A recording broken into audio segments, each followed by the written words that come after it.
If you look at Samsung's new Tab Pro S and think, a Surface Pro knockoff, you're not looking in the right direction. Samsung modeled this tablet PC hybrid on Apple's brand new, giant iPad Pro.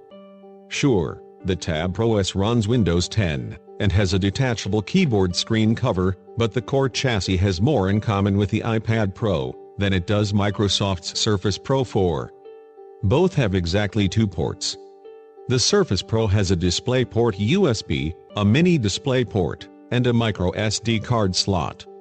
And while the Surface Pro 4 uses a built-in, fully adjustable kickstand, the iPad Pro and Tab Pro S both use folding keyboard covers to prop them up. The Intel Core M3 sporting $899.99 system is not as attractive as the iPad Pro, and the included keyboard doesn't have the same great chiclet keys, as large a trackpad, or type feel as the Surface type cover, but it generally acquits itself nicely in all areas. Good looks and lapability. The 12-inch tablet is slightly smaller than the iPad Pro, but roughly equal to the Surface Pro 4. It weighs 1.5 pounds without the screen cover, which means it has some heft, but is also roughly equivalent to the iPad Pro, 1.53 pounds, for the Tab Pro S, and 1.57 pounds for the iPad Pro. The Tab Pro S can feel a little heavier, because that weight is squeezed into a smaller frame. That feeling becomes more pronounced when you attach the keyboard cover, which wraps around both sides of the device. Apple iPad Pro folds the keyboard under one side of the cover. Screen-wise, the Samsung Galaxy Tab Pro S features the first Super AMOLED on a Windows 10 tablet. At 2160x1440, it's super sharp and impressively bright, though both the Surface Pro 4, 2736x1824, and iPad Pro, 2732x2048, offer higher resolutions. That screen technology lets Samsung make the Tab Pro S even thinner than the Surface Pro 4, which uses LCD technology, and slightly thinner than the iPad Pro. For better or worse, that means there is no standard USB port. Instead, it has a USB-C port that you'll use for charging and data. If you're like virtually everyone I know, you'll have to buy a USB-C to USB adapter. I found one from Satechi, and even though the system said it didn't recognize the USB device, it worked just fine. Like most other systems of its class, the Tab Pro S includes a visible set of copper connectors along one long edge that are paired with powerful hidden magnets. When aligned with a channel in the keyboard cover, the Tab Pro S snaps smartly into place, and the remainder of the cover snaps onto the back of the tablet. There's a cutout in the cover for the camera. Despite being just 5 megapixel, it still sticks out of the tablet. That combo of the cutout and the camera add extra support for the screen. The cover affords 2 adjustment settings, roughly 60 degrees, which is what you'll use most often, and around 20 degrees. I use the first setting most of the day. I tried 20 degrees, but that's best for drawing. It was good on the desk and in my lap, but I really prefer more adjustment options.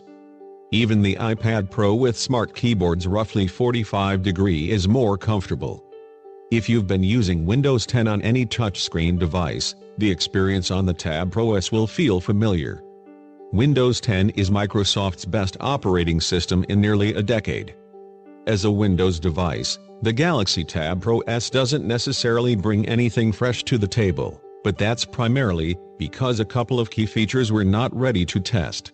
There's no Intel RealSense camera in the Tab Pro S, which means using Windows Hello to log in with your face is a no-go. However, Samsung came up with a nifty substitute flow. The app uses the Tab Pro S's built-in Bluetooth to connect to a Samsung Galaxy S7 phone. With the Flow app running on the Tab Pro S, and the device paired with the phone, you can log into the PC simply by unlocking the phone, with your fingerprint or whatever other method you choose. Too bad Flow wasn't ready for me to test. Also, not a lot of people own the Galaxy S7. So maybe this isn't such an awesome feature, at least not yet. In addition, the Tab Pro S is pen-enabled, and Samsung is working on a decent Bluetooth pen accessory for the device.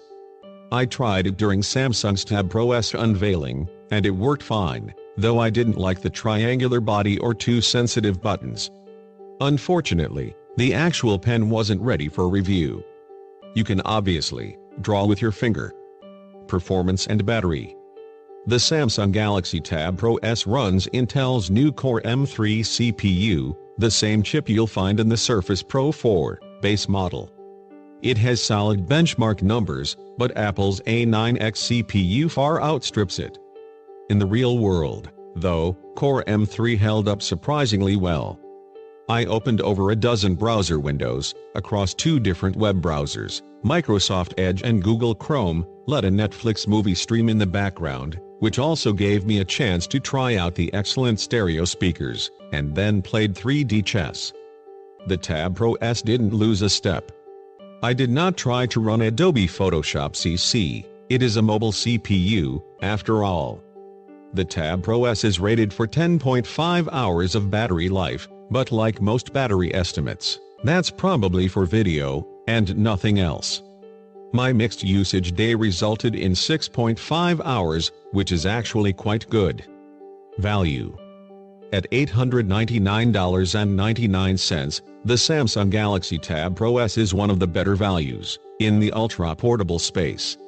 In addition to the excellent screen and pleasing performance, the device is packed with 4 GB of RAM and a 128 GB SSD. It is, however, one of the rare Samsung mobile devices without an expandable storage slot.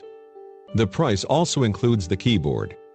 This is more or less comparable to the Surface Pro 4, which starts at $799. For the 128 GB Intel Core M3 model, the type cover costs $129. The base iPad Pro, which has just 32 GB of storage, costs $799. Apple's Smart Keyboard costs an additional $169. The Samsung Galaxy TabPro S is not as powerful as the iPad Pro, or full-featured as the Surface Pro 4. There's no Windows Hello, no trusted platform chip for business-level security, and the 5-megapixel cameras, even though the rear one can shoot 1080p video, feel a little bit like afterthoughts. Still, these are minor criticisms. Samsung has deftly blended strong elements from both the Surface Pro 4 and the iPad Pro for a solid hybrid machine that should please both business users and students.